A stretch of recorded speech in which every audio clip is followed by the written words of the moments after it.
Israel నేల కింద నిద్రపోతున్న మర్మం ఒక్కసారిగా నిద్రలేచింది. 5500 ఏళ్ల చరిత్ర గానమది. ఇజ్రాయెల్ దక్షిణం వైపు టెల్లవీవ్ నుంచి దూరంగా ఉన్న నేల కింద దాగి ఉన్న రహస్యం గురించే ఇప్పుడు ప్రపంచమంతా చర్చించుకుంటోంది. శిథిలాల రూపంలో ఒక పురాతన కర్మాగారం కనిపించింది. ఇది సాధారణ స్థలం కాదు. ఇది కనానీయుల ఆచూకీని చూపించే మొదటి సాక్ష్యం. ఇక్కడ పొడవైన ఫ్లింట్ కత్తులు లభించాయి. భూగర్భ గుహలు రహస్యంగా విస్తరించాయి. మట్టి ఇటుకలతో గోడలు నిలిచి ఉన్నాయి. కొంత నిల్వకు, కొంత నివాసానికి, కొంత పూజకు రూపం దాల్చాయి.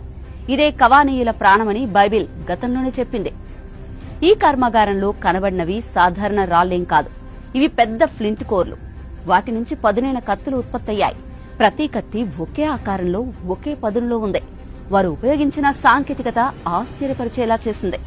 ఒక రకమైన క్రేన్ లాంటి పరికరంతో రాళ్లపై ఒత్తిడి తెచ్చి కత్తులను చెక్కినట్టు తెలిసింది. ఇది కేవలం యాంత్రిక శక్తి కాదు. ఇది జ్ఞానం, ఇది నైపుణ్యం, ఇది తరతరాల రహస్య పరంపర.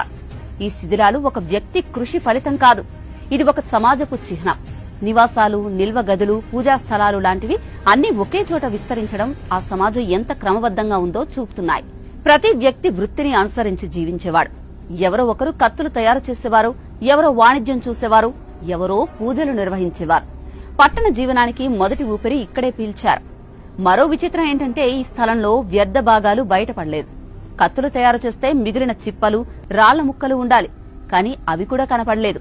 పరిశోధకులు చెప్తున్నదేంటంటే వారు వాటిని జాగ్రత్తగా దాచేశారని.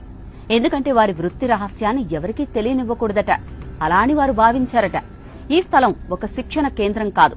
ఇది ఒక గోప్య కర్మాగారం, రహస్య జ్ఞానాన్ని కాపాడిన ప్రదేశం.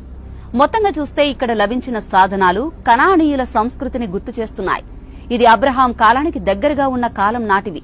బైబిల్లో చెప్పిన కనానీయుల గురించి ఇప్పటి వరకు మాట మాత్రమే ఉండేది. కానీ ఇప్పుడు వాస్తవం కూడా కనిపించింది. అబ్రహాం అడుగుపెట్టిన నేలలో ఆయన కాలంలో జీవించిన ప్రజల జాడ మన కళ్ల ముందు నిలిచింది. మాట నిజమైంది, వాస్తవం బైబిల్తో కలిసిపోయింది. This is Aruna signing off.